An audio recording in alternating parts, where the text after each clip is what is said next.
Hi everybody, this is March 8th, 2026, and I've been posting these videos as a form of therapy to recover from the trauma of watching my last surviving relative in Greater Vancouver,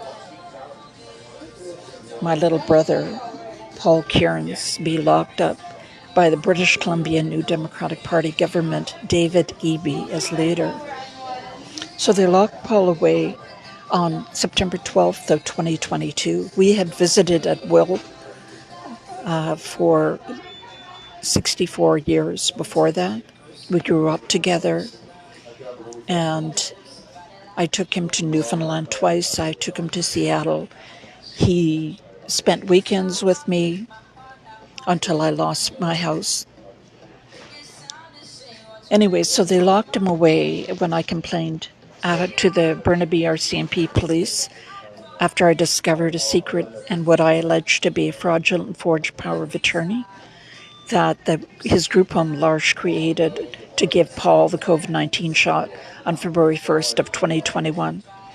So the group home, run by the British Columbia government, paid for by BC taxpayers, didn't tell anyone but the person they appointed as Paul's guardian, my 84-year-old Catholic nun sister 4,000 kilometers away in Ontario. She was the only one that they advised about this secret document. And she moved away when Paul was born. She was 16 when he was born, and she entered the convent. So she didn't know, I don't believe she knew that this document was fraudulent and forged.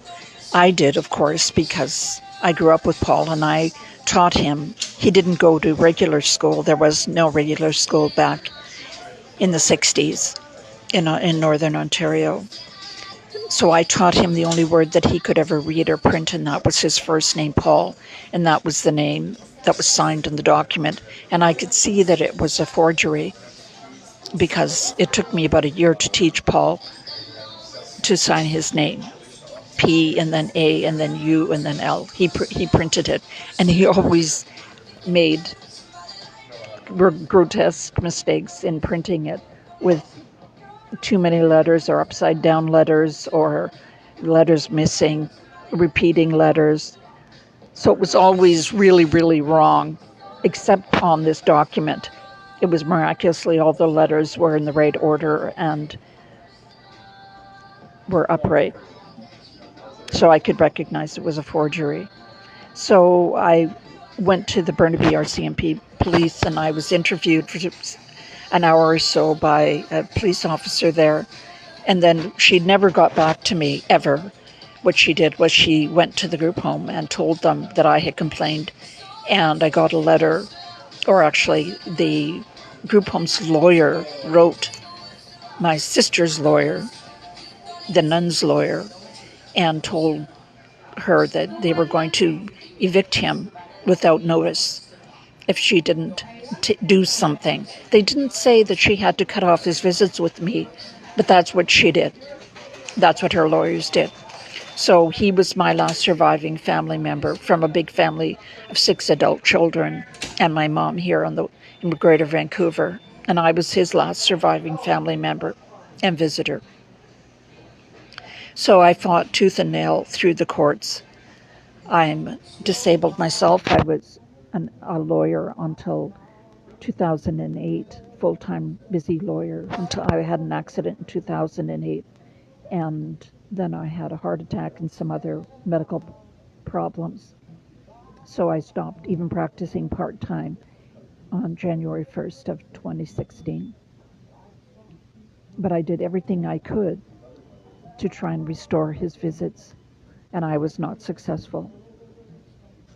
Then I got an email from my sister's lawyers, where she had 2 law firms working around the clock, one in Ottawa and one in Vancouver, like top of the line, big fancy law firms, $500 an hour lawyers. I estimate the Catholic Church, of which I'm a member, spent about $2 million on her representation, because obviously if I alleged that this document was a fraud, and they do this all the time. Her lawyers said they do this with all of their residents. So it was putting the group home and the government of British Columbia and the Catholic Church in jeopardy for me to say that this document was a fraud and a forgery. And so they just threw the book at me. Then I found out that Paul had a stroke. He was at Burnaby General. I was allowed to visit him 10 minutes a day. I mean, sadistic. She didn't even tell me. They didn't even tell me. For 2 days, he laid alone at Burnaby General with a stroke until she could fly in. Like, she's a feeble old woman with a walker.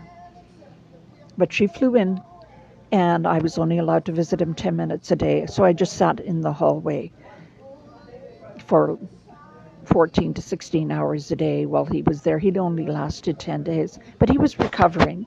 I couldn't believe how well he was recovering. People don't die from strokes anymore. They have so many medications now to deal with strokes, and he was recovering. He sat up, he grabbed a book from my hand, turned the pages perfectly. He squeezed my hand so tight when I said, "Paul, it's Kathleen." But during the time that he was in the hospital, I got a phone call from the Burnaby RCMP, and they told me they had been ordered by Ottawa to reopen the investigation into the fraudulent and forged power of attorney. So I went to court the next morning, and I asked the judge to transfer the representation or the guardianship of Paul to the Minister of Children and Families, which was responsible, paid Paul's bills. But we didn't get on. So my sister found out that I had been contacted by the RCMP and that they had been ordered. And she'd known this for a month because the RCMP gave her the letter, but they didn't give it to me. This letter ordering them to reopen the investigation. So within 24 hours of my sister, the nun, finding out that I knew she was being investigated for this fraudulent and forged power of attorney, Paul was dead.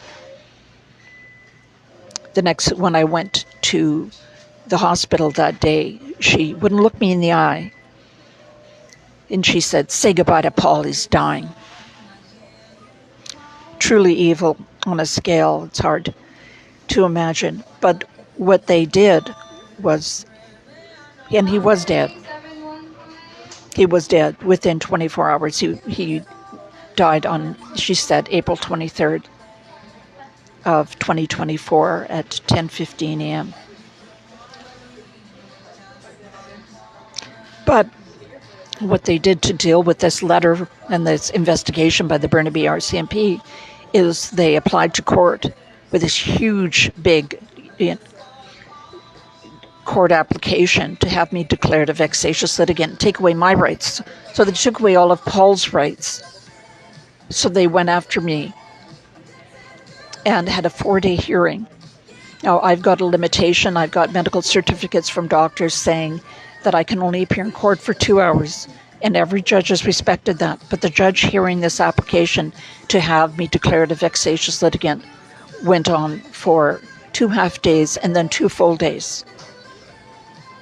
And my sister's lawyers didn't include my responding materials in the binders before the judge, and I pointed that out to the judge. I said, "You don't have my materials before you." And her lawyer stood up and said, "Well, she can copy them and give them to you." So it was completely irregular. And of course, I was declared a vexatious litigant, had my rights taken away. Like, I can't even respond. I can't file an affidavit in court, and I can't even respond to, if somebody sues me, I can't respond without permission of a judge. And I had complained about this judge to the Canadian Judicial Council. At the hearing where my sister was appointed Paul's guardian, I had filed all the binders with my materials, my responding materials, and they disappeared from the judge's bench. That was Mr. Justice Basran. And I said to him, "Where are my materials?" And they had disappeared. And I had complained to the Vancouver police about that I spent about $2,500 copying those materials. And I assembled them and put them in binders and handed them up to the judge, but they disappeared from his bench. whereas the public guardian trustee and my sister's binders were on his bench. But my binders, I had six black binders, 3-inch binders, and they disappeared. And then in the appearance before this judge that declared me a vexatious litigant, my materials weren't even filed. My responding materials weren't even filed. So it was like profoundly irregular. And I complained to the Canadian Judicial Council, but I've never heard back. And not surprisingly, the judge designated me permanently for everything a vexatious litigant. So I have to go back to court. I'm going to apply to vary that order and set it aside. But I just wanted to bring you up to date. Oh, I applied to the Court of Appeal of British Columbia, and my appeal was dismissed. They said the fact that the judge had asked my sister's lawyers to provide my materials after the hearing was over. She asked them to provide. I was never provided with my materials or what they had filed with her, but she said in her reasons for judgment that she'd asked them to provide her with a binder of my materials, and so that was good enough. It wasn't, I didn't have them when I was there, and she didn't have them when I was there. So I applied for leave to appeal to the, or I appealed that decision to the Court of Appeal of British Columbia. That was dismissed. And I applied for permission to appeal to the Supreme Court of Canada. And what I had said, the basis was, I said it was a breach of my right to security, life, liberty, and security of the person under the Charter, because the judge proceeded past my 2-hour limit. I have a potentially life-threatening heart condition, and the judge proceeded past those 2 hours. And part of my argument was, I said, the Supreme Court of Canada allowed medical assistance in dying. So for doctors to kill patients who are not dying, but who are not able to kill themselves. And I said, I don't want to die. I want to live. And this judge breached my wish to not to endanger myself by appearing for longer than 2 hours. But my appeal was dismissed. My application for leave to appeal was dismissed. So I have to go back to the same judge